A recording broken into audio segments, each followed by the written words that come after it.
Hello! Hello, hello, goodbye, and hello again. I keep opening streams with that, and I'm not entirely sure why. Hope everything's going well. Hope everybody can see me. I mean, literally see me. This is a bit unusual, huh? Okay. So, links to everything I'm going to be playing today are in the description, as well as my blue sky. But, yeah, so over the past couple of years, we've seen an increasing amount of, rather than just emulating retro games, they're either recompiled or decompiled. And I watched a Matt KC video about what the difference actually is, but I can't remember what it is. All right, cool, thanks, seem good. But basically, rather than emulating old systems, they're now just sort of rebuilding games to run natively on PC. And this is one such example of that. And one that I've been playing quite a bit lately. Let's see, Toad was always my main in Mario Kart 64, so we'll go with him. And what I found, like, really, really fascinating about this is... is crashing into the back of Luigi and spinning out, apparently. No, it's how, like... You know, I have a great deal of, like, nostalgia and appreciation for the look of those, like, mid-90s early ACM render styles. And this 4K texture mod that you use with this particular recomp does a fantastic job of replicating that look. Like, it looks like what I imagined Mario Kart 64 looked like on that little CRT in, like, 1997. Yeah, so the funny thing is, like, I played... Oh, which one is this? It's in the description. Sorry, I set up the description like half an hour ago and I've already forgotten. There is both a recomp and a decomp of Mario Kart 64. And maybe somebody in the chat can remind everybody what the difference is, because I can't. I'm not... I always liked following the technical side of, like, the emulation and, like, hacking/modding scenes, but I never really got particularly into the technically minded stuff myself.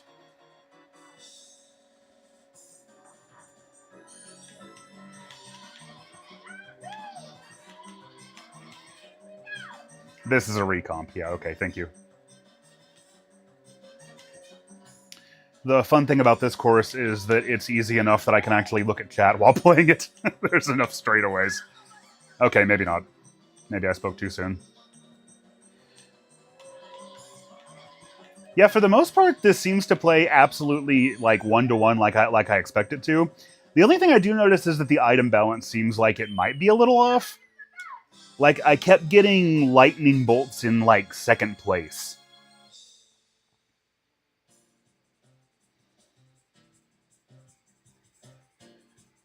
Bridget says, hello, Josh. Finally got the alert that you're live. I keep missing your TKC streams. Yeah. Tend to run these things at inconsistent times, but I'm glad you're here now.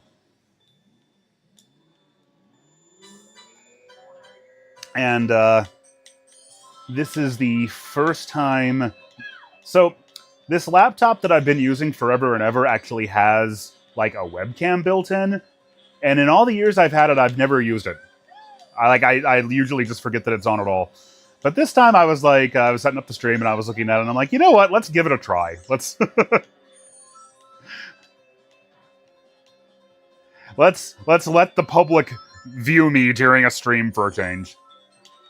And I think, other than that time that I got out the Game Boy camera, I think this is the first time I've ever done that.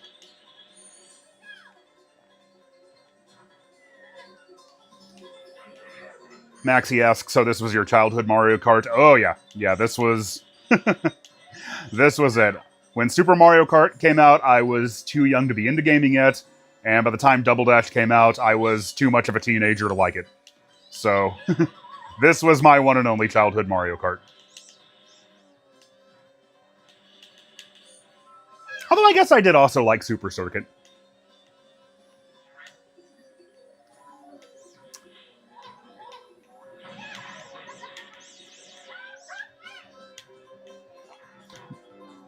Problem with Super Circuit was, like, in 1999, like, a bunch of my local friends in the neighborhood moved away. So I didn't really have anybody to play, like, multiplayer games with. Except when I do, like, sleepovers and stuff like that, but just became a lot scarcer.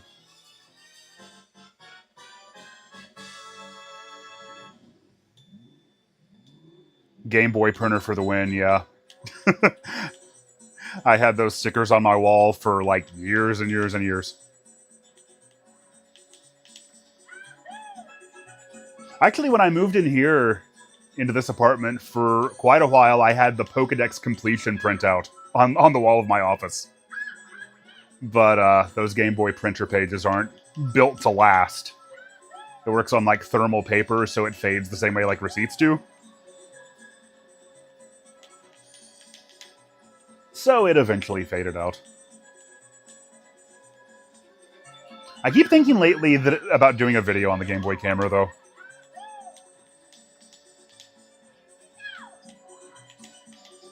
I feel like a lot of the other videos that I've seen sort of come at it, like, you can tell that they didn't, like, play one when it was new, you know what I mean? They're kind of, like, looking at it from, like, a modern perspective. And as a toy for a kid, man, that thing was so much fun. Josh Cam, yes! I'm doing quite well today. Oh, I was in 8th place for just a second there.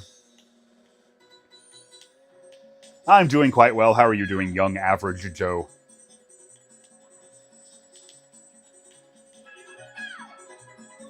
Oh, yeah, I've also played the Star Fox 64 port. That is a good one. I got it, like, I played it when it first came out, so I'm kind of hoping there's, like, greater mod support now. Because if you look in the description, after this, I'm going to play the Ocarina of Time port. Or Recomp or Decomp. Actually, I don't even know if that one is technically a Decomp or a Recomp. That's why I put the word whatever in the title of this video. Ooh, you can see me taking a sip out of the official WWE WrestleMania 28 Collector's Cup. I got that in Florida when I went there.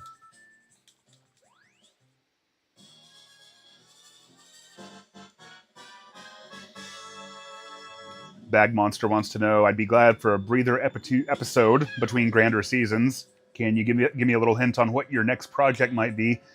I mean, man, I'm I'm trying to figure that out. I've had a couple. Thought I was gonna get away with it.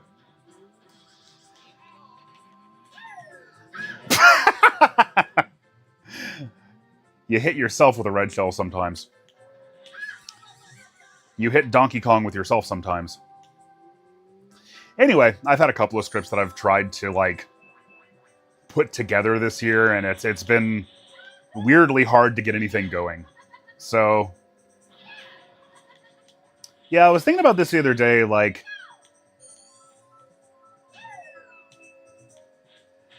a problem that I think a lot of creators face, and one that I've been facing, is that as you get better, your standards improve. And as your standards improve, the time it takes anything to, like, reach the level of quality that you want for yourself takes, like, exponentially longer. And so because of that, like, it can be, like, I guess what I'm saying is I kind of feel like I need to, like, step back and recognize that, like, making smaller videos or shorter videos or making videos that are, like, to the level of quality that I had in, like, 2018 or so is totally fine. But it's one thing to say that, and it's another thing to actually, like, be able to execute on it. Oh man, first place is so far ahead, I'm never going to catch up, am I? But yeah, I think that's something that I've been struggling with this year, among other things, both in the world and personally, that's been going on this year. But I will get it back together, I always do.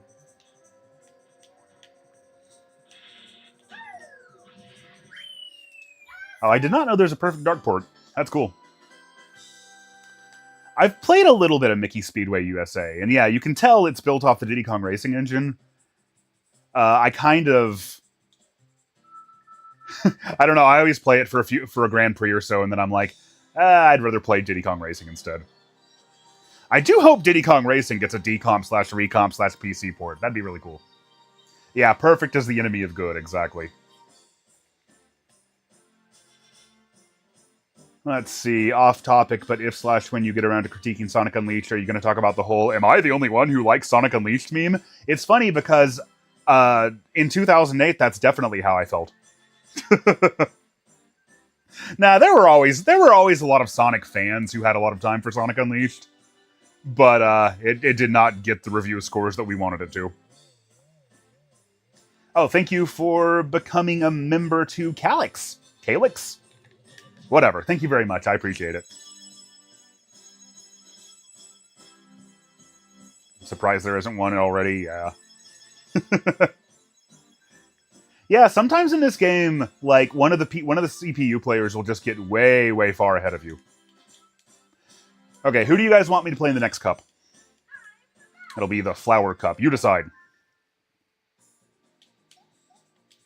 And meanwhile, I'll let you see the demo.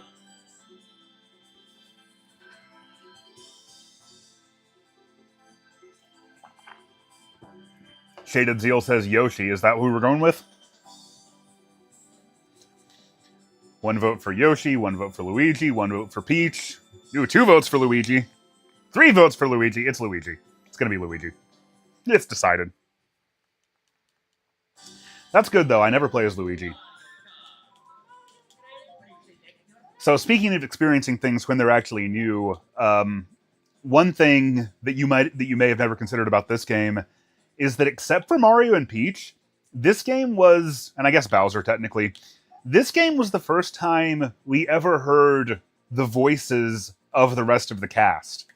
Because, you know, this was just a handful of months after Super Mario 64, and Luigi, DK, and Wario didn't appear in that game, and Yoshi and Toad were there, but they didn't talk.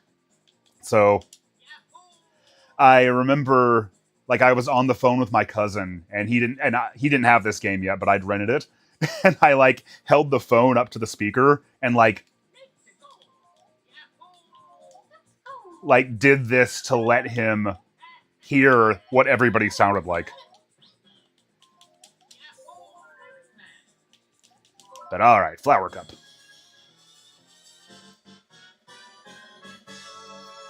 Atlas says it's uncanny seeing how high-res the textures are. Yeah, I played a Mario 64 texture... what's the term? Texture mod, there we go. I played a Mario Kart, or a Super Mario 64 texture mod one time, and I felt like it was really uncanny because it was like just super high-res, like, tessellation, so it was the same extremely detailed picture over and over and over again. And I can see how that could be uncanny. But, like, I know it became a bit of a meme how, like, early 3D games were making people uncomfortable. Like, it was sort of related to that whole Backrooms thing. And, like, I get it, and I can kind of see it. Like, these are very, like, early 3D environments. Oh, see, there's an example of what I was talking about, of getting way too good items in second place. That keeps happening on this mod. But, you know, as, like, games that looked like this were my entire childhood. So, for me, it's not weird or creepy or whatever. It's just very nostalgic.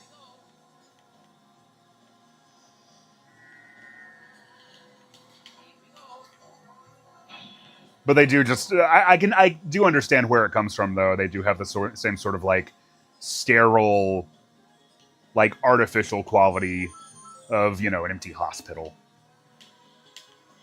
Or sneaking back into the school after hours. That was always fun.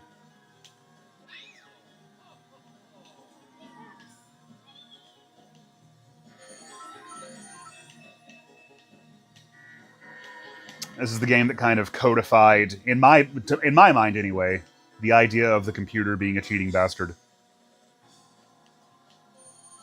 Because the CPU players Also, second place on the CPU keeps like becoming a ghost. I've noticed that's happening a lot. It's a bit of a bad time to mess up, and I mess up again immediately. The really fun thing about this course is if you get unlucky, you can like get hit by like traffic multiple times in a row. Wasn't fast enough. This is going very poorly. I feel like I might have reached the point in the game where I need to stop battling and pay attention, at least for this course. Or otherwise, this is going to keep happening. On the other hand, I feel like until I got to lap 3, I was doing just fine.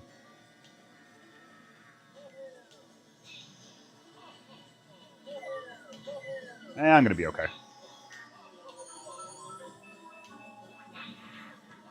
Not going to catch first place, but I'm going to be okay.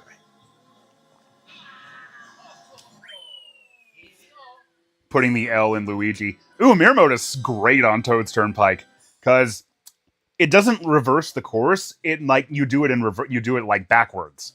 So as a result, the traffic, you're not driving with the traffic. The traffic is constantly coming at you.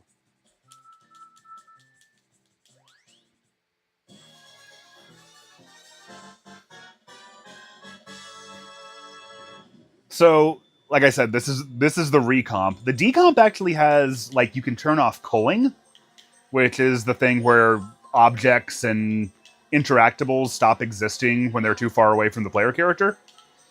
And what I noticed, when you turn that on, it makes it so the PC, like the CPU players can't cheat. But that really just exposes how bad they are at Mario Kart 64 if they don't cheat.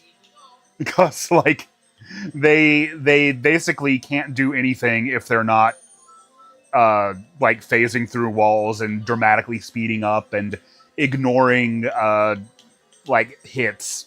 Like even in the vanilla game, you can see it happen. Like if you fire, say, like a red shell at a character who's like a certain distance away from you, you can see that they'll like come to a stop, but they won't like get hit by it as hard as like you would. They just stop for a second and then they start going again. They don't like fly up in the air and get stopped for a longer period of time. So one of the biggest criticisms of this game when it was new was that the computer cheated. But, I mean, look, I know it's totally just pure, unadulterated nostalgia. This was my childhood Mario Kart. But I find it pretty fun, really. Like, I kind of like the way that, like, when you're in first place, you constantly... Like, you're not going to get hit by red shells in this game. At least not by CPU players. For whatever reason, they never seem to do that. But they will just constantly be, you know, I mean, you can see it happening here. They'll be up your ass. And you have to have, like, something to counter them with. And I think it's really fun to just... I was going to show you an example, and I missed.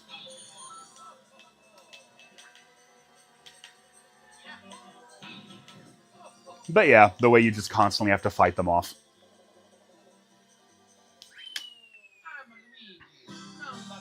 Oh, they cheated bad in Super, too, yeah. In Super Mario Kart, like, every character had their own item that the CPU could use as much as it wanted. So, yeah.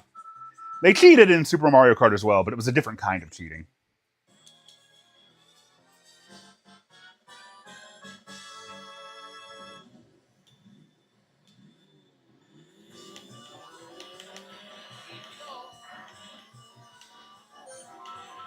God, there are so many in 64 games, and really 5th-gen games in general that I'm really hoping get, like, a recomp, decomp, you know, to see in this style, basically.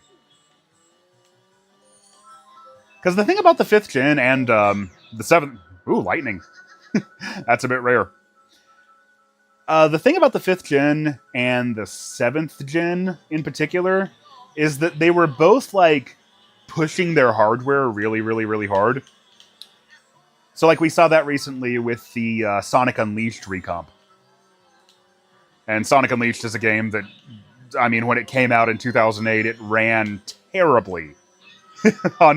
Especially on the PS3. The 360 version was a little better, but, Oh, I love how you can hit yourself with green shells in this game, too.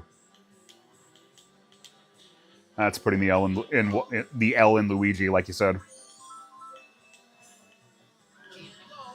But yeah, I feel like there's a lot of PlayStation, N64, Sega Saturn games that would really benefit from, you know, being able to be natively played in higher fidelity and with improved frame rates and things like that.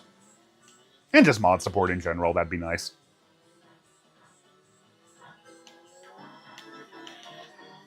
I like how World took a cue from this game in, like, the way you'll see when I start power sliding, you see, like, the V come up, or every time I jump, it says boing. Like, the kind of cartoony or comic book style effects. I like the fact that those are in World as well. World's kind of funny, though, because when you're in mirror mode, all of those things just, like, the words themselves get reversed as well. Man, Peach just got a magic burst of speed there.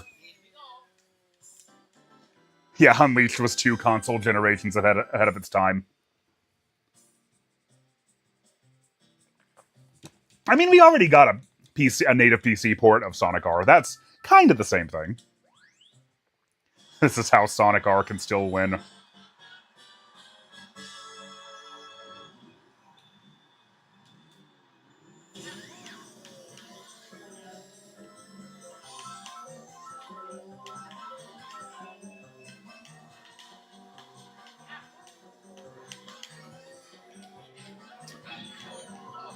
And I think I'll do one more cup after this, so go ahead and start getting your votes in for who I should play on that one.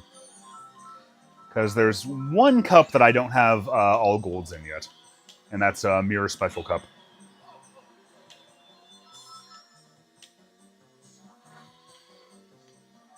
I need to stop trying to glance at the chat while taking these turns.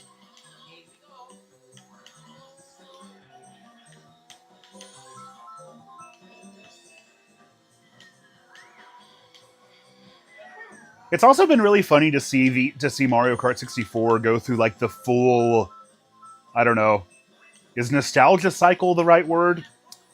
Because when it came out, it got pretty good reviews, but, like, the narrative was always like, okay, this game is good, but it's a little disappointing.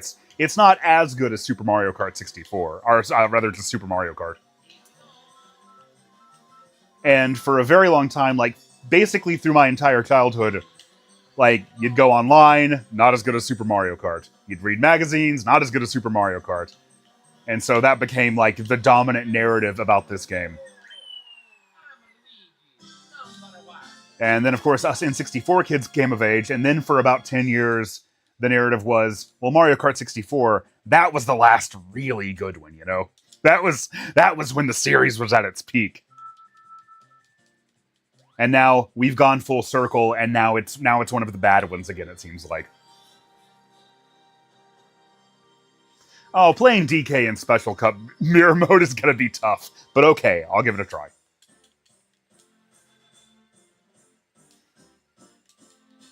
Well, this game was originally promoted as Super Mario Kart R.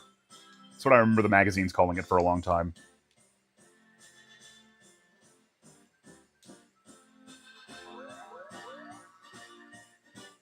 D.Kong, yeah. Kalix says, I just picked up an original Game Boy and a modded backlit screen GBA this year. Give me a sense of security. Knowing if the power goes out, I have my Game Boy to play. Yeah, I bought like an original Game Boy Advance like 5 years ago now with the intention to mod it with the backlight, and then I just never got around to it.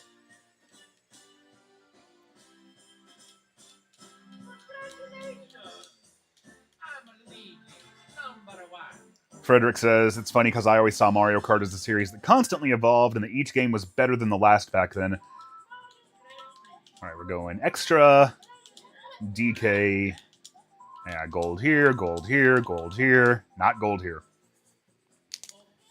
Okay.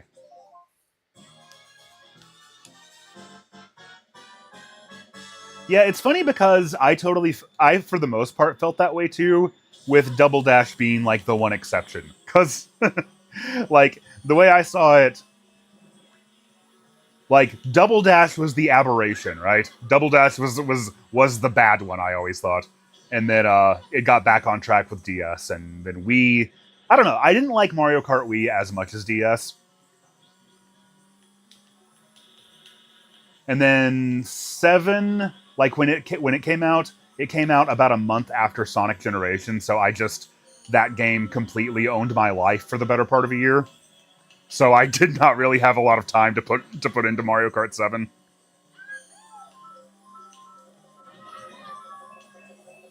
And then I played the absolute fuck out of 8, though.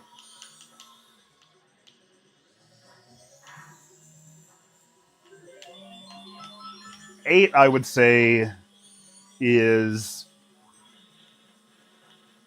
probably my most played Mario Kart game at this point.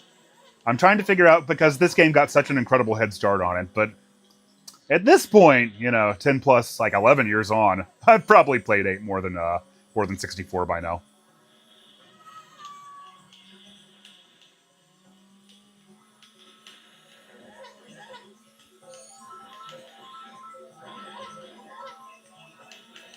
I like the way, I think it was earlier today or yesterday, I don't know, time is weird.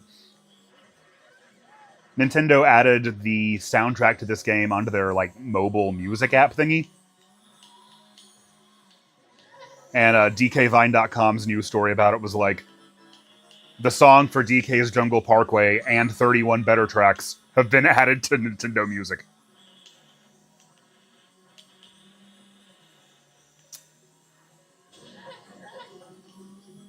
Because, yeah, they're really, this song doesn't represent the Donkey Kong Country series very well.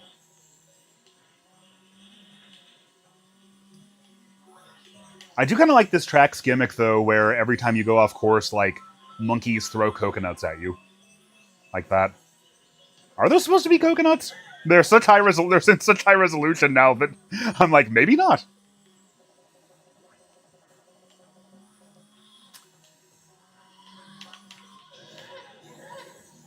I think I got that impression from the manual or a player's guide, maybe. I don't know. It feels very solidified in my mind that there are monkeys that throw coconuts at you, even though we never see them. They just spawn in from the wall. Durians. There you go.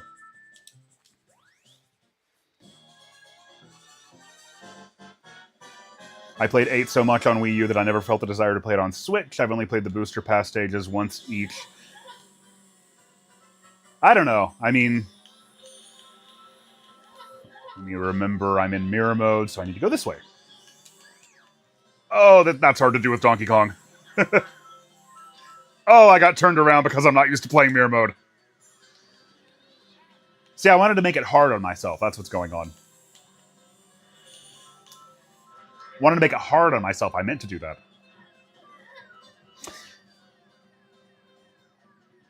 When 8 came out on Wii U, I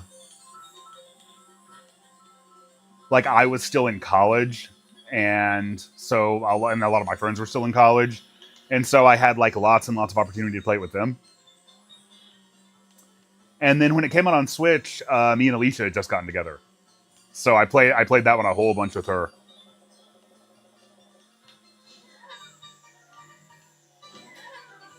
Okay, those red shells just aren't homing in on the people in front of me. That's not good.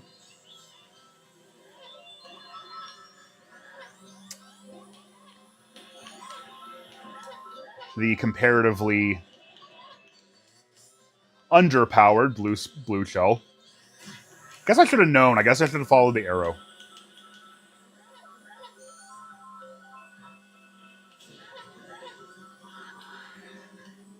But yeah, the booster course stuff, man, that is so much content, and I feel like I never really got to give it, the time that it deserved.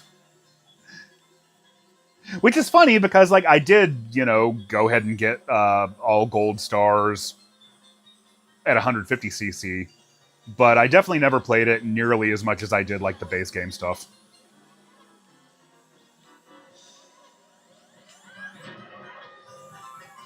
Did I get hit by my own blue shell? Is that what just happened? Like I said, the item... Because the CPU, as far as I know, should never be able to get a blue shell in Mario Kart 64. Items seem a little funky in this recomp.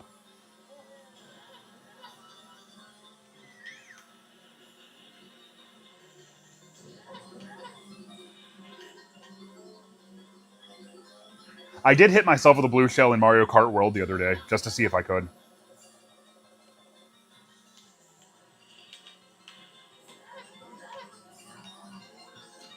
Shouldn't have tried that. I imagine that I had a mushroom.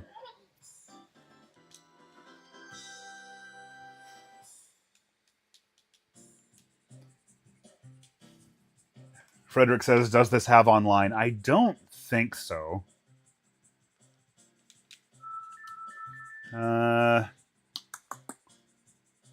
No, it doesn't look like it. At least not natively. I'm sure somebody's going to work to mod that in.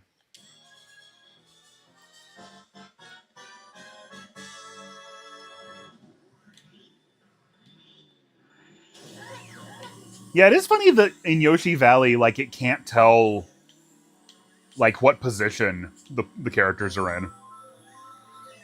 Okay, this is the one that typically gives... This is the Special Cup stage that typically gives me the most trouble. And, like I said, playing as DK is going to make that especially hard. Yeah, so... The way weight classes in kart racing games worked in the 90s was the heavier the character was, the greater their speed was, the lower their acceleration was, and the worse their handling was. So that's why, as a kid, Toad was always my main. Because he was... And same thing with Diddy Kong Racing, like Pipsy was my main in that game. In Sonic R, Sonic was my main, because I wasn't going to give that up for anything.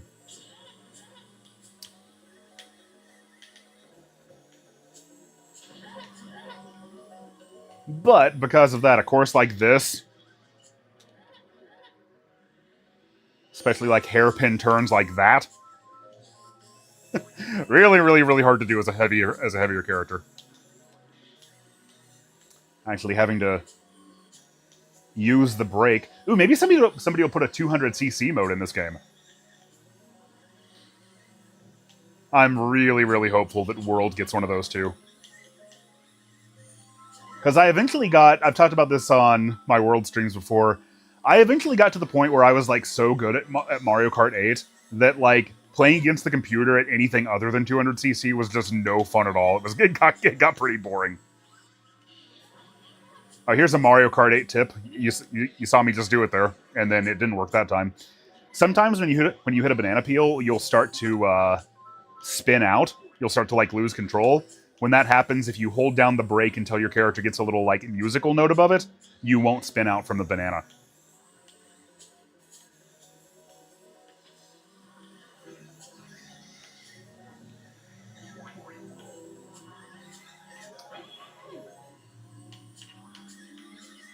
I was talking earlier about how it's been fascinating to see, like, this game go through the complete nostalgia cycle. It's also funny to look back on my original, like, 2014 Mario Kart videos where, like, I criticized Super Mario Kart for all the stuff that people criticize this game for now. And, you know, playing it, I mean, Alicia didn't grow up with it, and she tried to play this the other day. And, like, you can really just see... If you don't already know how to play this, and unless you grew up with it, how would you? Like... Man, you're gonna struggle trying to play this. Monko says World feels so incredibly slow on 150cc. Yeah, I've been intentionally trying to stay away from 8. Just because, like, when I keep switching between them, like, the comparison makes it really obvious. I don't think World feels, like, slow, per se. But, like I said, I'm just really hoping that they do have that 200cc mode eventually.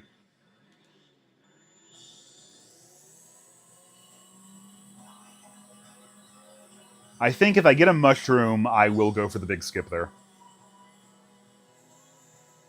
Yeah, I grew up with it and I struggle now, somebody says. Yeah, it's probably also rough if you get out of practice with it. At the same time, though, you know, like, that was always, I think, one of the reasons that it was hard for me to get into Double Dash until I, like, really sat down and made myself get used to it. Because, like, it also feels and controls very differently from other Mario Kart games.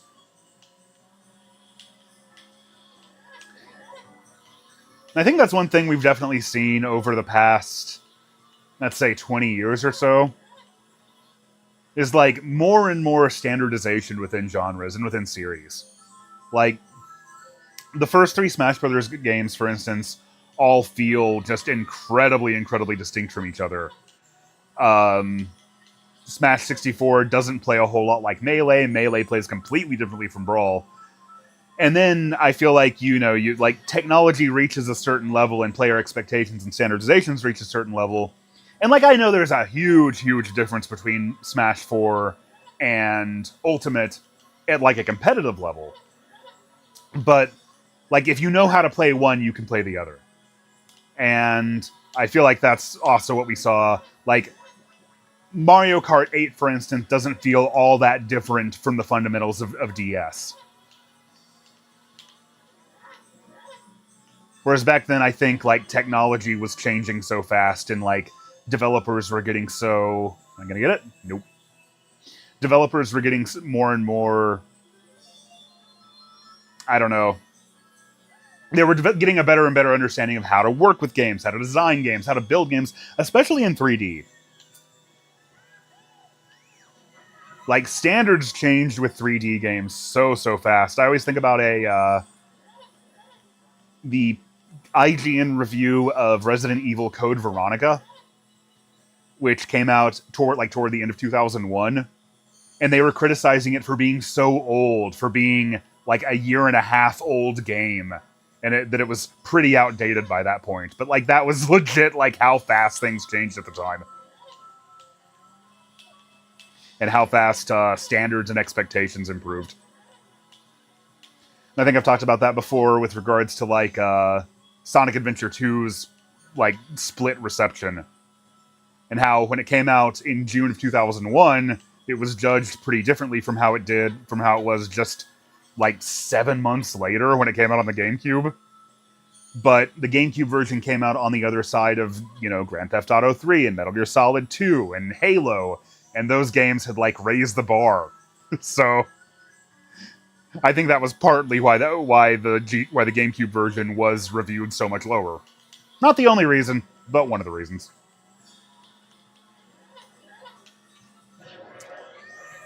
That was your fault. I was trying to look at the chat. I will look at the chat. This course is long enough. We can stop in the middle of it. Kind of grew up with it because a friend had an N64, but we played Smash more. Yeah, that makes sense.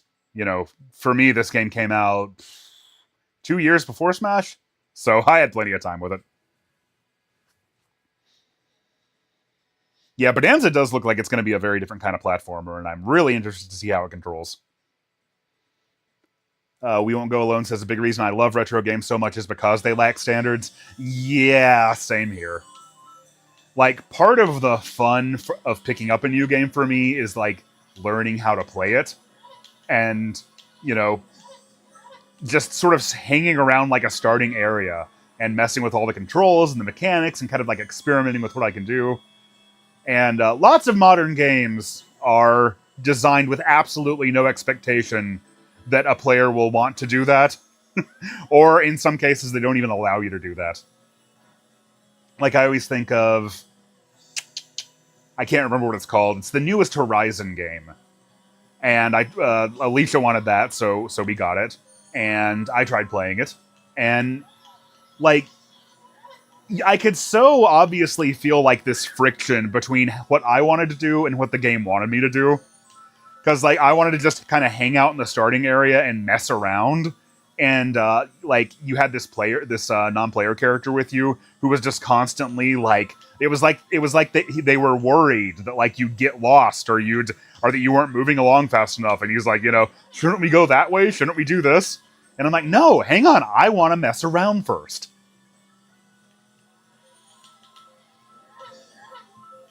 So yeah, the lack of standardization in retro games and the way you have to learn how to play them, you have to experiment about what you can do with them. And also just how often you can do things that perhaps the developers didn't actually intend you to be able to do.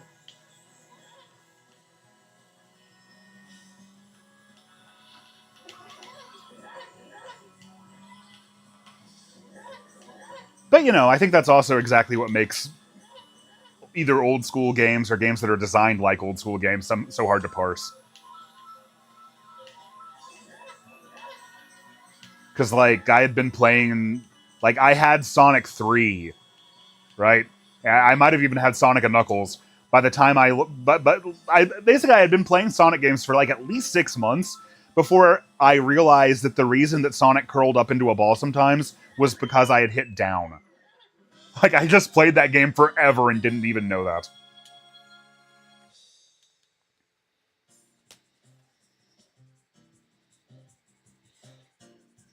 Talking about having Josh be more than a disembodied voice is crazy. Hey, I've appeared in my videos before, right? That happens sometimes. Ooh, UFO 50 is really good at giving you that feeling. Just over and over and over again, 50 times in a row. That was a lot of fun.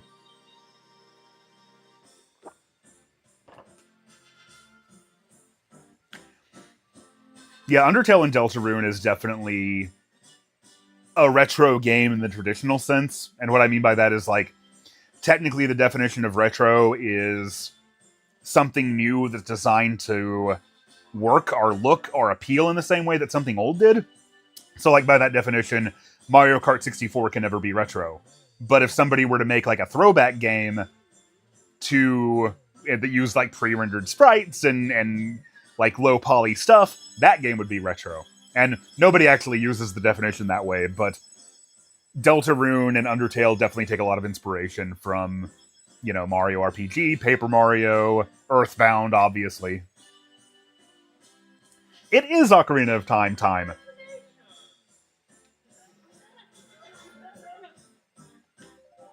Give me just a second. We'll go with the... I know you guys can still hear me, I think. Yeah, you can.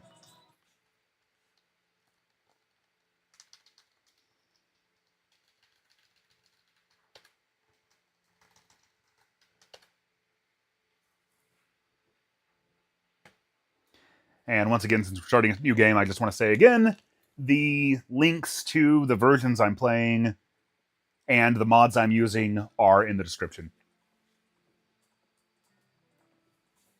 So during the DKC3 stream, I had sort of an extended soliloquy about Ocarina of Time. Somebody asked, like, what my experience with it had been. And I went on a very long... I gave a very long answer to that. And that kind of made me want to like, kind of dip my feet into it again. The disembodied voice returns for just a second. It's not Banjo, because that would have been hilarious. Oh, I'm sure somebody's working on a recomp of that. That's going to be great. But yeah, I tried playing this yesterday, and... Let's see. I believe in this version... Yeah, with it does one of those things where you can switch between the original graphics and the new graphics. And I love that shit. I can never make it anywhere in that Halo Anniversary, is it called?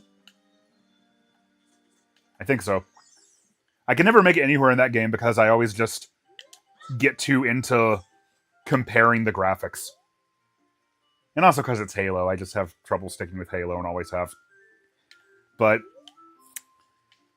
yeah, I played through this with... I got through like the Deku Tree dungeon, and then I was like, okay, let's see what mods I can find for it. And this one, as far as I can tell, imports like high-res versions of the 3DS textures, which, you know, is like how I finally beat the game, was on the 3DS. So I think this looks very nice. Master Chief Collection. That's what I'm talking about, yeah.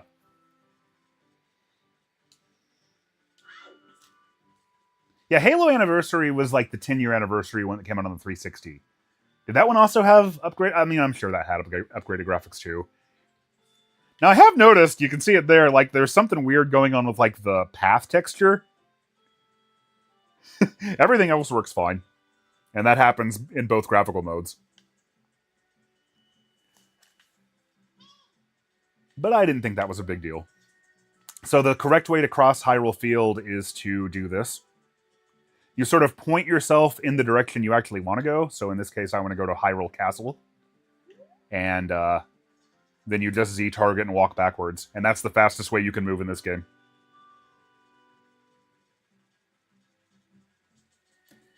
I don't think I'd ever be into speedrunning this game, but I did always get very tired of having to, like, walk across Hyrule Field over and over again.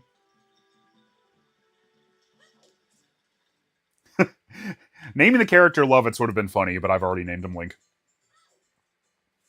What game didn't chug on original N64 hardware, cup of tea? Yeah, Ocarina of Time on original hardware ran at a pretty consistent 20 FPS. Let's see, what point was I at? Oh, that always gets me. I always try to... You can assign items to the D-pad, but whenever I open this menu, I always try to use the D-pad. But I was in the middle of this quest.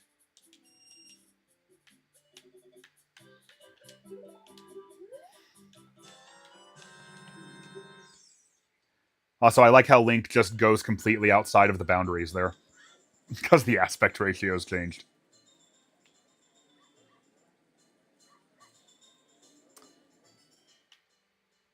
Metal Gundam says, you know, I have two minds when it comes to the Ocarina of Time Zelda remake. One hand, I love to see it. On the other hand, I'm not sure how much should be changed or added. I mean, this one has, like, an air of authenticity about it because it's based on the 3DS version. And I mean, it's not like the original isn't there, too.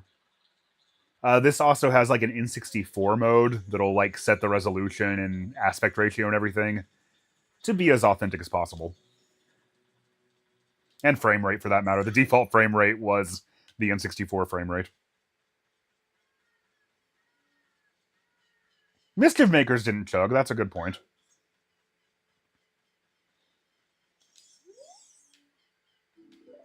Oh, alright.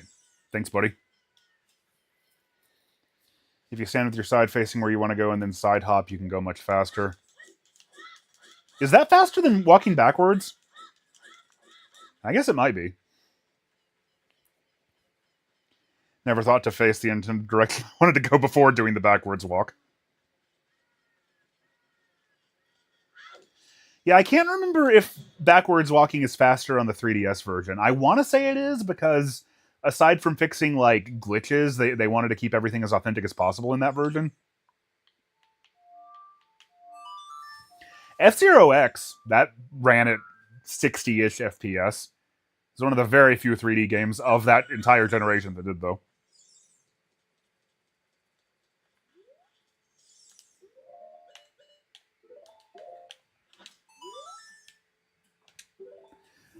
My favorite thing about, like, there's all kinds of, like, quality of life and speed improvements you can do here.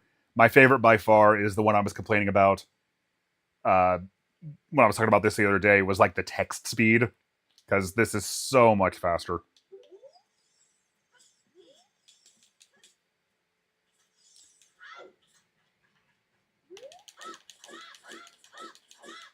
Yeah, I don't know. I feel like... Maybe I'm wrong, but I feel like walking backwards is faster. I'll give it a try, though. Cornhorn says, I literally have a million childhood stories and memories for every single inch of this world. Yeah, you love this game. I always really appreciate your enthusiasm for it. Yupperdoodle says, how beefy of a PC does it take to run this decomped version? I'm not entirely sure what the system requirements are. My computer is about 10 years old, though. Now, it was top of the line. It was like top. Technically, I built it in 2016, and it's got a GTX 1080. It was like very, very top of the line at the time, but runs perfectly on that.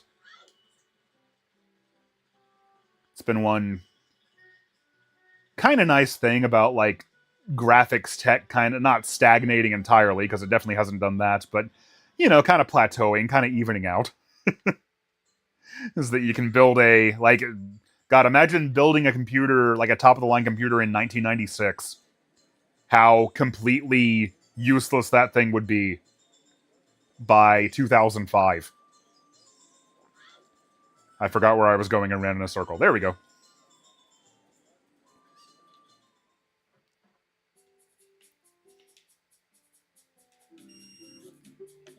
All right, this is what I really wanted, the bunny hood. And the reason I wanted it was not to give it to the postman, but because this decomp incorporates one of the attributes from Majora's Mask, which is that the bunny hood makes you run faster. And then it also has a thing where you can, like, hide the bunny hood while you're wearing it. So you can just stay like this the whole game.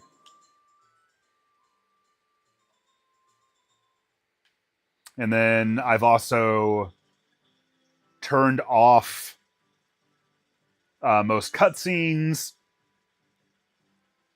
I've made it so, like, Link climbs things and pushes things much faster. And all of this is, like, fully configurable. Configurable. Man, that's not a word. I miss PC sound cards, but only because I like the name Sound Blaster so much. Yeah, those were the days. My computer would never consider drawing a map in an NES Troid. Yeah, I've thought about I've thought about like doing a stream where I play through the NES Metroid. Okay, what am I actually trying to do here? Oh yeah, Death Mountain. I've been on this mass quest for such a long time I forgot where I was. I think you can also disable like Navi's hints. But like why would you want to do that? Navi's hilarious. And also often necessary for me. Seamuller says, I'd love to see an OOT remake with the DD content. Like the N64 disk drive stuff. Was that like released somewhere? I thought Master Quest was like pretty much the extent of it. But I know Nintendo's had a couple of leaks over the past couple of years. So maybe we know more than I'm aware of now.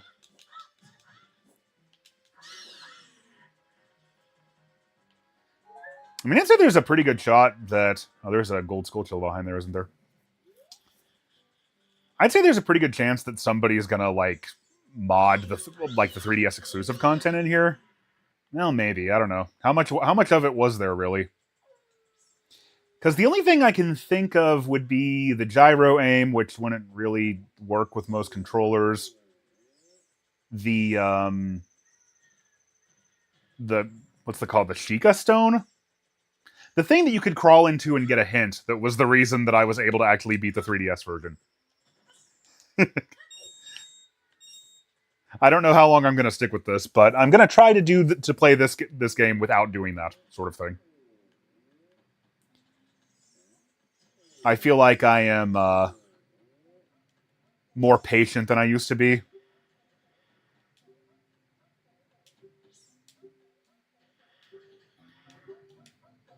Okay. So, need to go down here.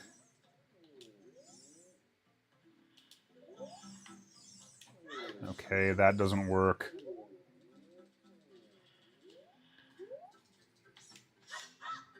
Can I activate these?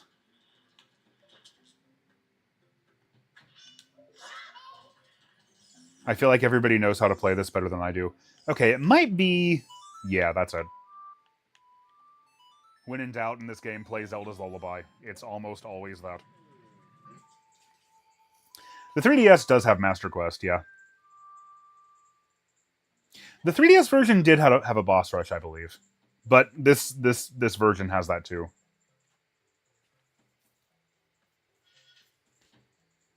Metal Gundam says, do you think there will be plenty of copies of DK Bonanza on launch day? Oh yeah, you'll be fine.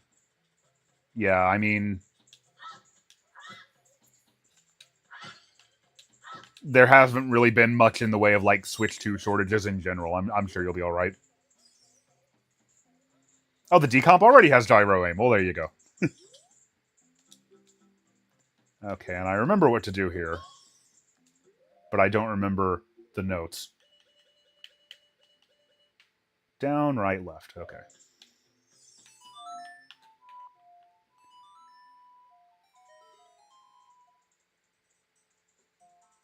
I'm glad it's not skipping this scene. I expected it to, but I'm glad it's not.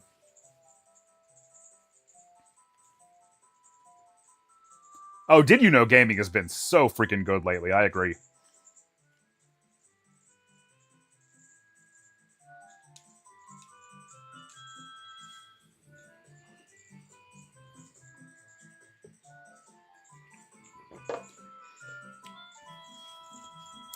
I haven't watched the Zelda Tactics one, but yeah, just having all the Donkey Kong Freedom information in one place was it's really, really good. Yeah, there's a local retro store, and I'm friends with the owner, and that's probably where I'm going to get my copy of Bonanza.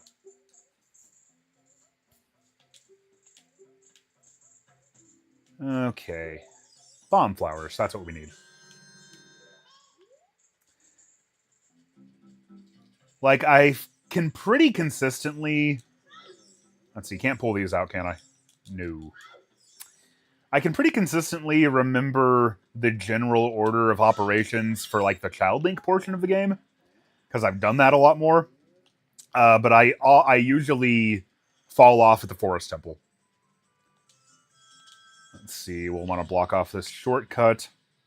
Because this leads back to the Lost Worlds, doesn't it? Yeah, I can hear the music, that's it.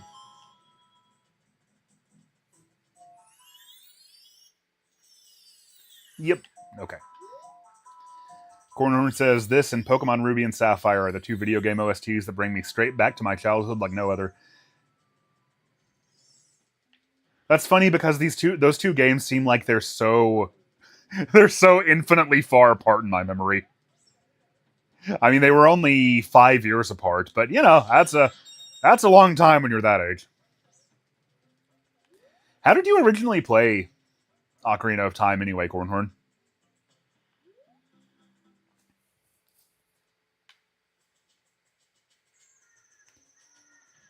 Because I know you're, I believe, at least a little younger than the game itself.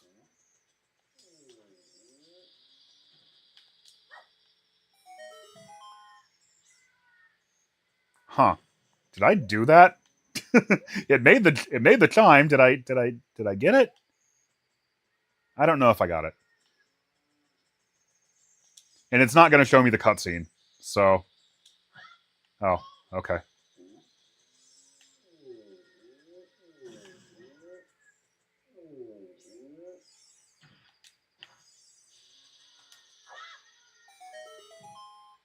I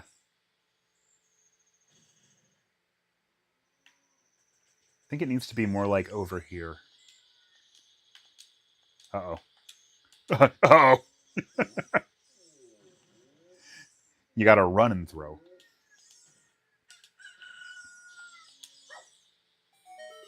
Maybe. Yeah, that'll do it. Yeah, okay. It's the other thing. I disabled cutscenes so hard that it, like, doesn't always show me what a puzzle solution actually did. Which is probably going to become more of a problem for me once I get to the Adult Link portions.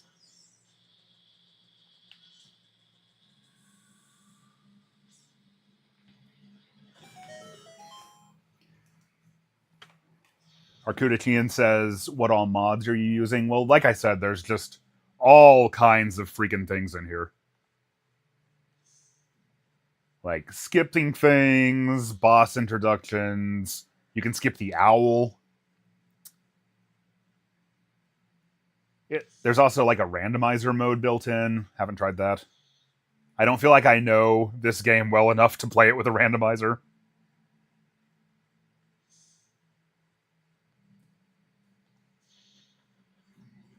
Lots of optional fixes, none of which I used. Can have permanent heart loss. But definitely, there are presets. I didn't even notice that. That's cool.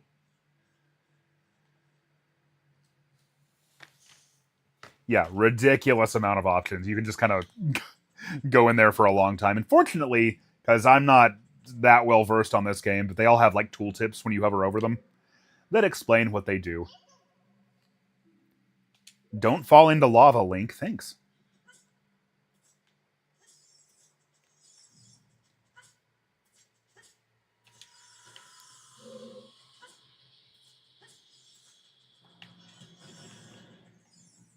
I am getting to the point where I inherently remember a little less, but I can usually figure this one out given enough time.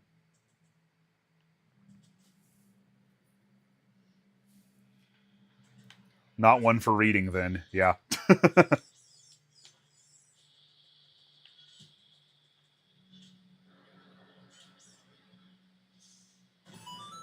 Yeah, that you're referencing the Brental floss. Oh, that's another thing. You can skip the treasure chest opening cutscenes. Ego Raptor will like that. But yeah, it's funny, when Brental Floss's Ocarina of Time video came out, I was like more on Brent's side about it, where I'm like, Ocarina of Time. I don't need another Deku Shield, that's okay. Ocarina of Time, that's not the best game of all time. That's ridiculous. And now I feel like I'm more on a little bit more on Dave's side about it. Same thing with Super Mario Land, really.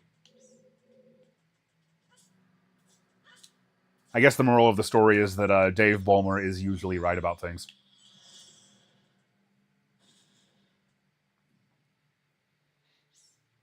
Where's the option to add a jump button? Yeah, they need to put Rock's Feather in this game.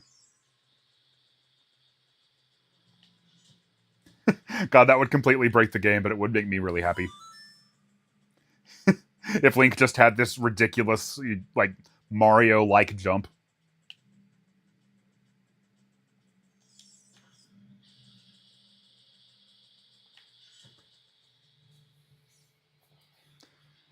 Arcuda says, seeing this game this detailed with this high frame rate is almost a little off-putting. Yeah, that's kind of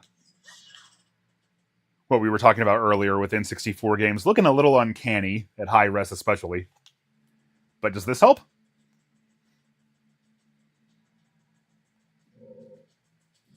You can toggle between the old graphics and the new graphics by hitting tab. And I think you can probably assign that to like a button on the controller, but I intentionally did not do that to keep myself from doing it too much. Because if I have the option, I just have to look at everything in both styles.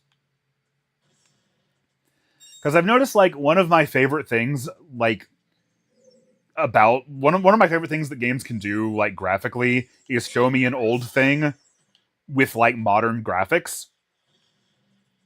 Like, that's one reason I think I love Sonic Generations so much. Not that a game released in 2011 is exactly modern at this point, but you know what I mean.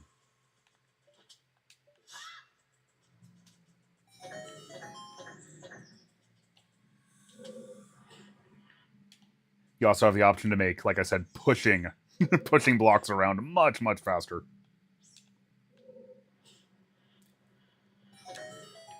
I watched Matthew Matosis's old retrospective of this game once, or not long ago, rather.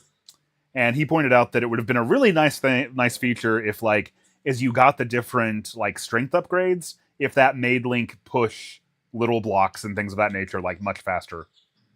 And that would be cool.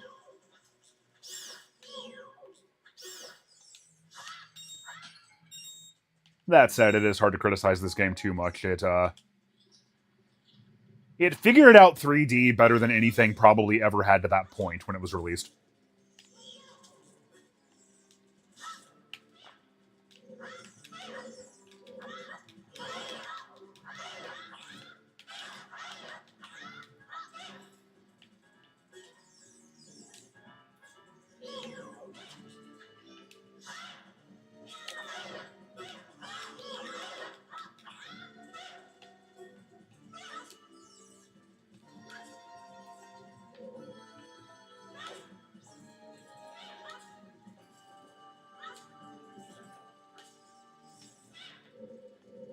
It's like they don't want me to kick their ass.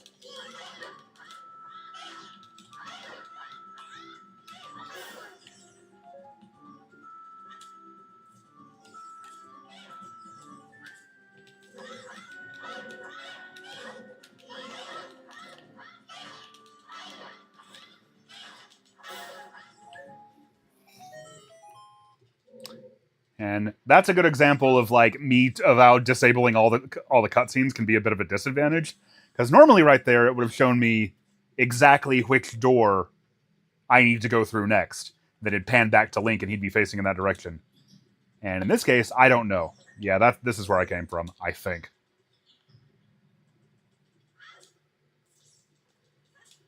I think this is where I need to go. Smash Brothers says it looks like it's on fast forward. Well, that's because even though you can't see it, I'm wearing the bunny hood, which makes Link move faster. See, if I disable it, I mean, it still looks, it's still running at a much higher frame rate than it originally would, but it is just running at the normal speed.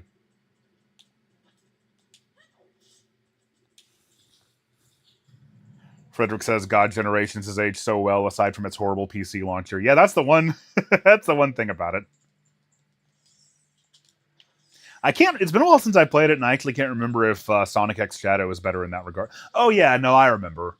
It has like the front end launcher, and you can like change the settings from there. It's better than what it was originally, though.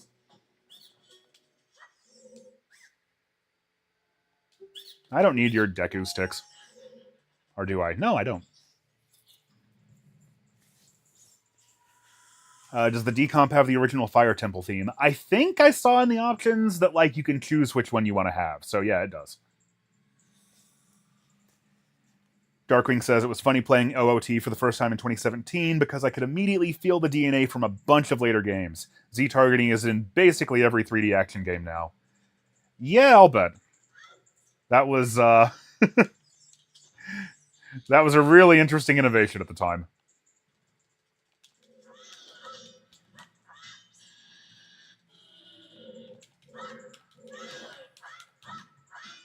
Like Ocarina of Time really makes sure that you understand how Z-targeting works. It's interesting how those things explode. Like, you have Navi in this game, and Navi sort of serves the same function that Lakitu does in Super Mario 64, where it contextualizes, it characterizes a mechanic that didn't exist in video games before. Like, Navi is how you lock onto things in this game. And, the reason that they felt the need to do that, to, give these more context than they would otherwise have, is because, yeah, these things just didn't exist in games before this point.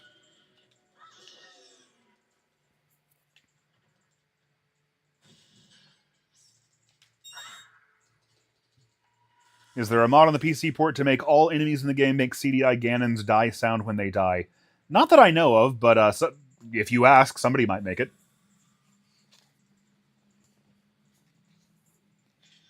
Metal Gundam says, hi Josh, if Nintendo does make a remake of OOT, is there any major changes you would want?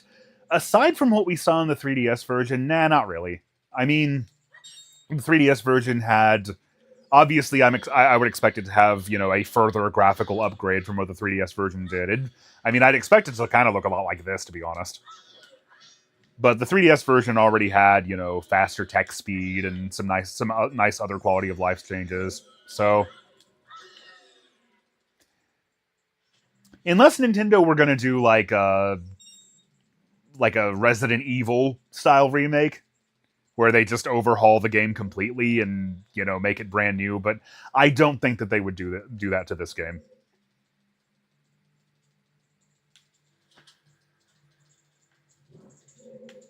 And I think there would probably be, riots in the street if they did, to be honest with you.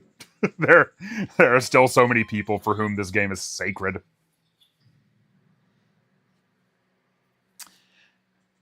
Yeah, I'm not entirely sure. There's definitely been some kind of a treatment done to the textures on this mod. Because the original 3DS textures, there's no way they were so high resolution that they'd look, this good at this resolution. So,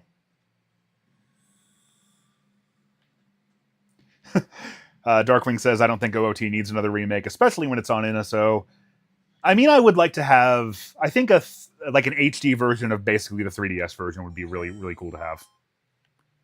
Okay, that made one of the platforms raise more, didn't it? God, my hatred of cutscenes is going to screw me over so hard.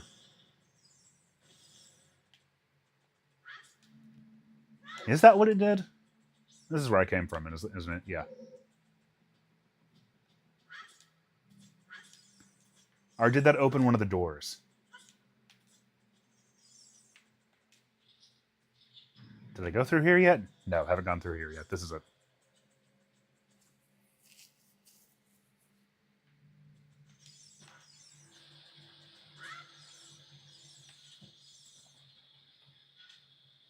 Yeah, when I was playing Ocarina on NSO for a while, I actually downloaded like the Japanese version of the N64 app, just because like the text speed in on the original game just really does bother me that much. And the reason the text speed is so slow in the original game is because it matches the Japanese version perfectly. But Japanese can say a lot more with a lot fewer characters, so like the text speed isn't as big of a deal in Japanese. But in English, it has the exact same character speed, despite the fact that English, takes a lot more characters to say something. Speaking of taking a long time, now I have to climb these stairs again.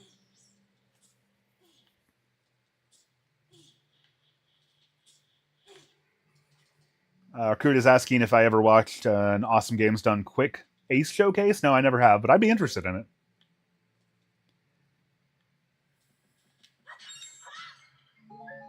Yeah, Citra would be good. Yeah, or whatever the current 3DS emulator is called. I have no idea. Ooh, I can backflip onto them? Well, I'm going to go do that. Just to see if I can. Oh, yeah. A little tricky, but that would have been faster. That's actually really cool. I feel like Billy in the Power Rangers movie. Okay, Gold Sculpture is probably up there. Or is it over there? Yeah, that's it.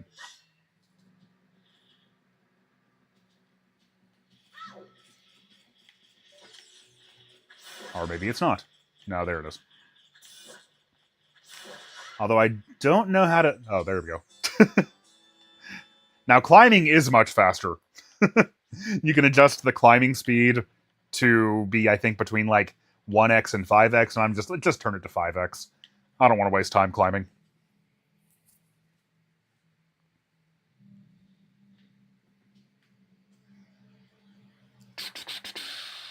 Oh, you got a gold card of OOT. That's cool. Yeah, we have, because Alicia had it, we have Majora's Mask with like Alicia originally had like the holographic, cart label, but because she was a kid, like it wore off. I can't remember how it wore off, but like it's funny. We have this gold cartridge with like a sticker residue on it, and that's Majora's Mask.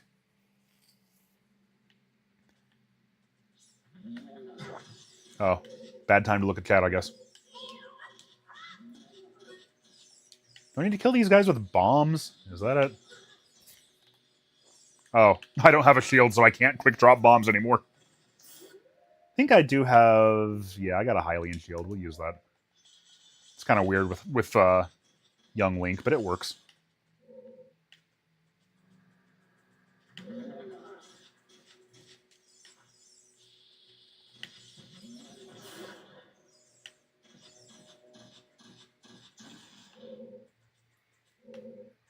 Is there, oh, there's a ladder behind this one.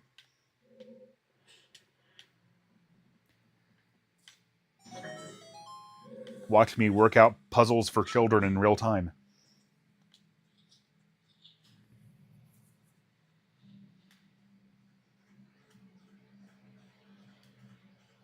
Metal Gundam says, Zelda Majora's Mask is the only 3D console Zelda game I haven't completed. Am I not a true Zelda fan for not completing it?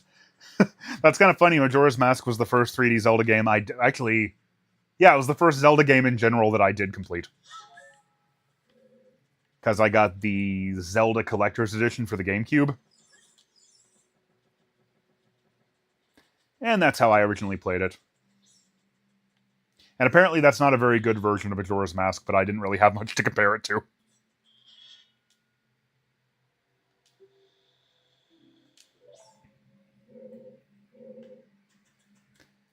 This part's going to be easier because I move faster.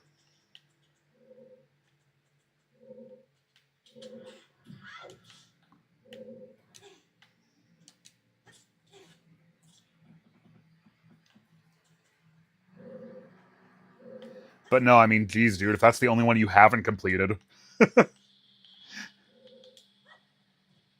Oh, this part's always a little tough. You're a much bigger Zelda fan than I am, then. The ones I've completed are Ocarina of Time 3D, Majora's Mask, and Breath of the Wild. I think that's it. And try going back a little more. Nope, too far back.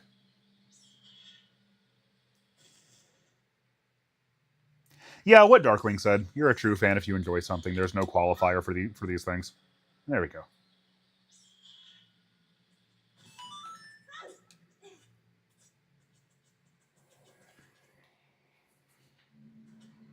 The collector's edition here was sold as a bundle with platinum GameCubes in, I want to say it was like around the holidays in 2003.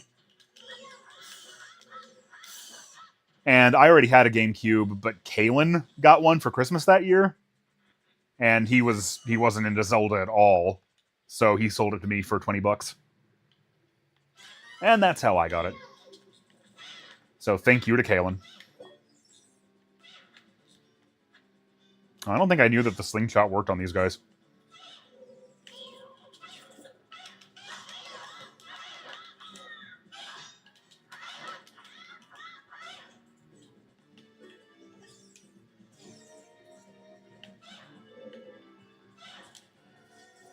I gotta say, I really like the way the Hylian shield looks in this.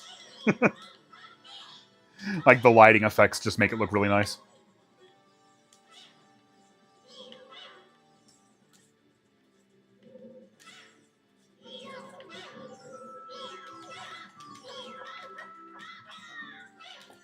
Targeting is a little awkward sometimes. Occasionally you get into situations like that where the game doesn't really seem to know like what you want to lock onto. But games struggle with things like that to this day. That's a very hard problem to solve.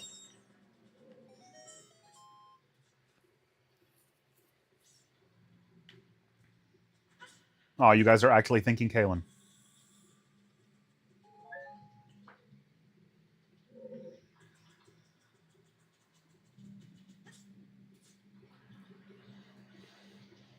Frederick says, man, I'd love to get my busted platinum GameCube controller fixed, but the screws are destroyed, so I can't.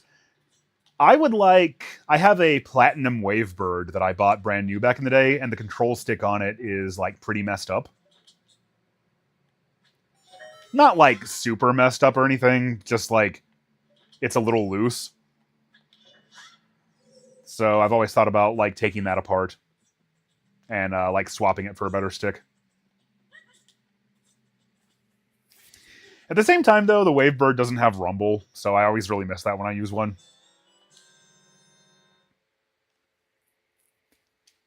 Darkwing says, are you a hold Z or toggle Z person? I'm a hold Z person, for sure. Arcuda says, is the dynamic lighting improved, or was it basically this good in the original? I'm not entirely sure.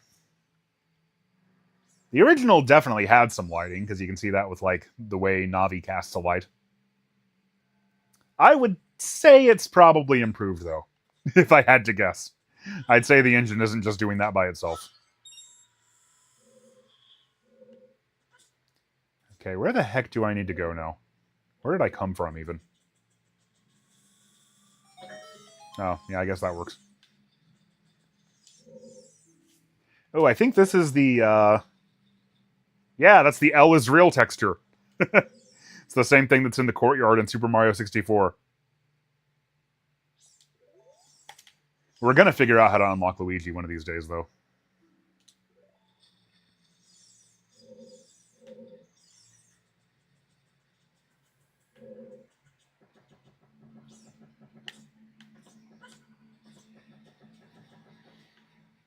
Okay, need to open that. Not entirely. I didn't get bombs at some point for. Oh, I did. I was talking and not paying attention.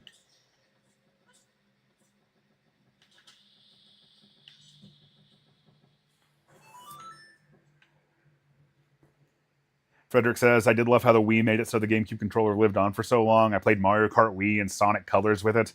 Yeah, same here. Same here.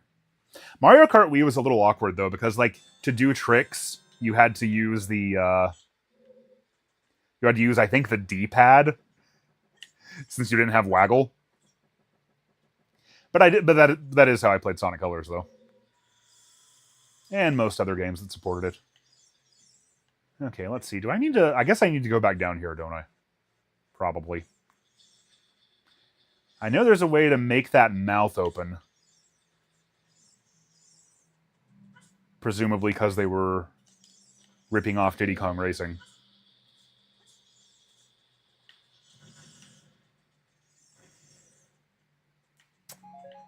But I don't know if I... Oh, you drop bombs down. That's it. I remember.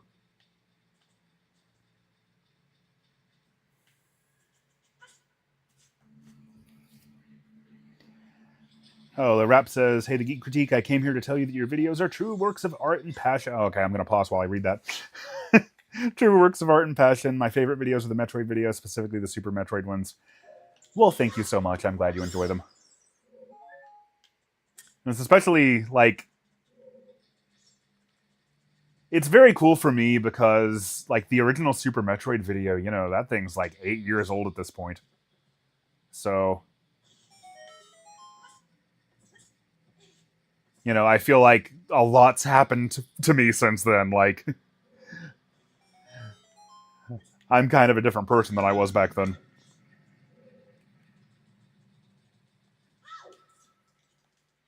Like, it's to the point where some old... Like, if I watch the original Metroid Prime videos at this point, for instance, I wouldn't remember most of them all that well. That's not right.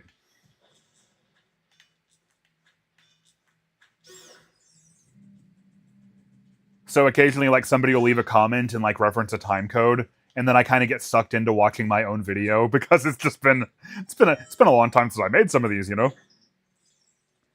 Okay, gotta get a block for this one.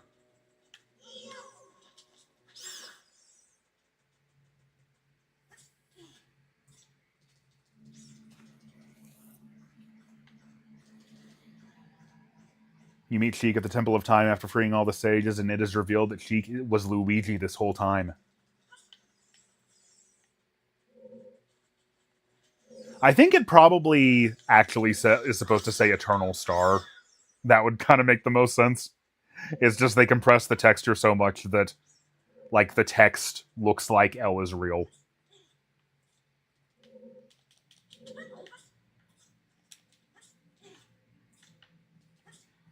Okay, the bunny hood is actually making things difficult here. Because I move too fast.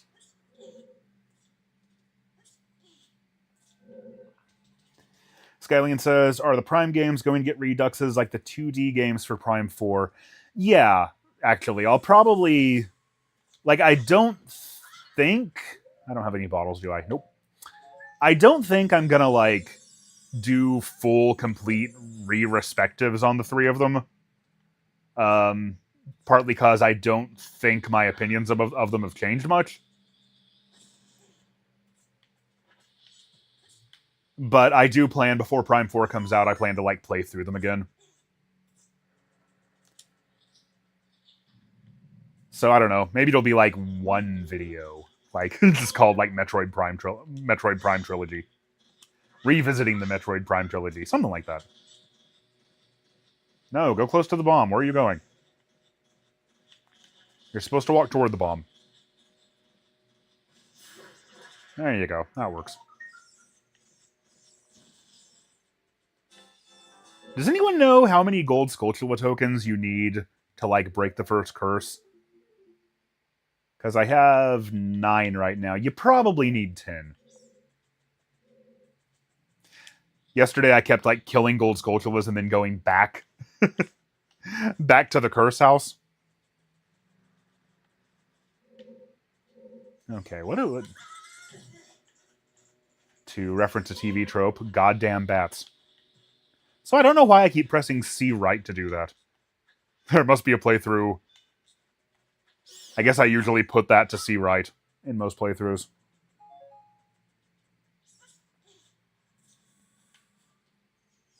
Yeah, it's not 5, so I think it's 10. Goddamn bats. Goddamn hitting the wrong button.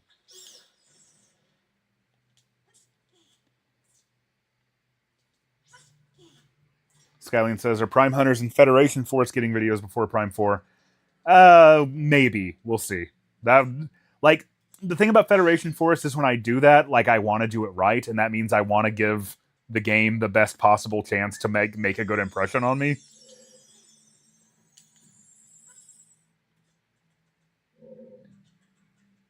The heck am I supposed to be doing?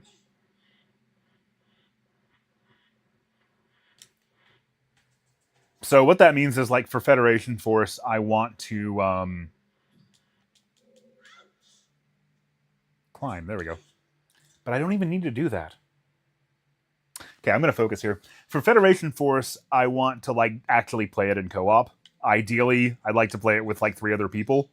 I don't think that's going to be very possible, but I'd like to play it with at least one other person. Because one thing that kind of bugs me about, like, co-op games is that a lot of people will play them, like, you know, not every game is... Like, a lot of games that are technically playable in single player are not designed for it at all. And you're really meant to play it in multiplayer mode. And I think Federation Force is probably like that. So when I play it, I want to play it with someone else. Like, even if it turns out that I absolutely hate it and it sucks, like, I still want to have, like, the best possible experience I can with it. And that probably would have been a lot more possible if I'd played it, like, back closer to when it came out. But that's the plan with Federation Force.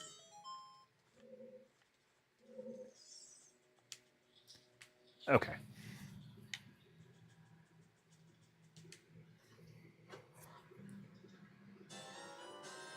"3DS Online is dead, so I don't know if you can even properly get into it the intended way." Yeah, I have no idea. Although, you know, when I say I want to play co-op, I mean I want to play, like, locally with someone else, and that's still totally possible. Cornhorn says you should really make that Dread review before you review Federation Force. That's a good point. I need to get around to that. I'm sorry I haven't done Dread yet. I'll do it someday, I promise.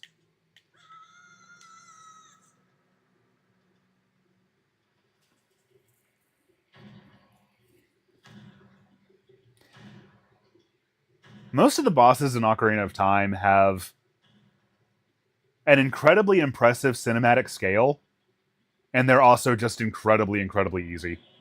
Now watch me get my ass kicked. Now that I've said that.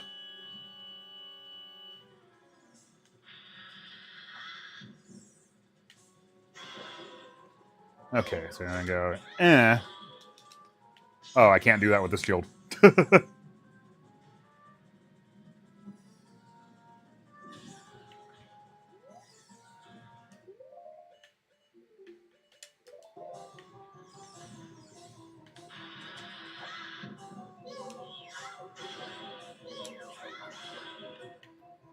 Oh, it doesn't really matter, does it? He doesn't say...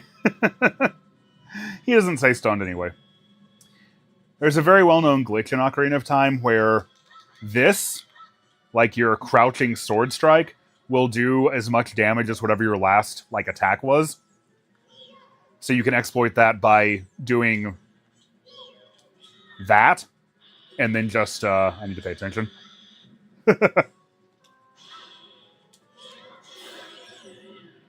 Yeah, really, really, really easy.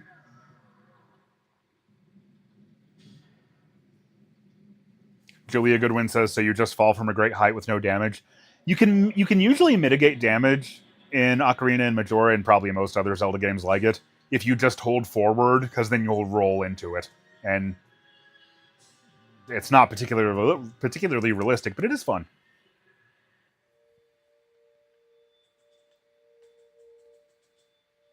Cornhorn says, you say the bosses are easy, but they all took me many, many, many hours to beat as a kid.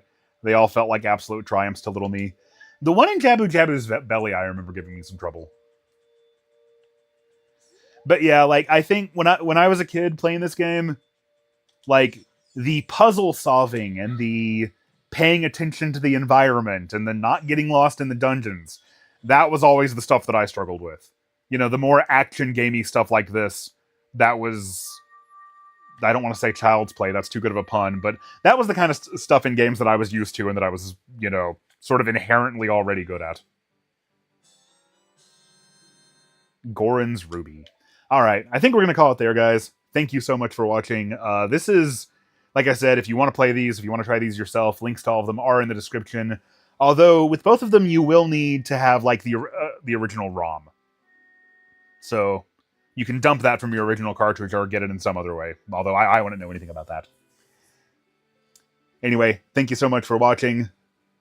Drink some water, eat good food, and until next time, you keep geeking, I'll keep critiquing. God, it feels awkward to say that on camera.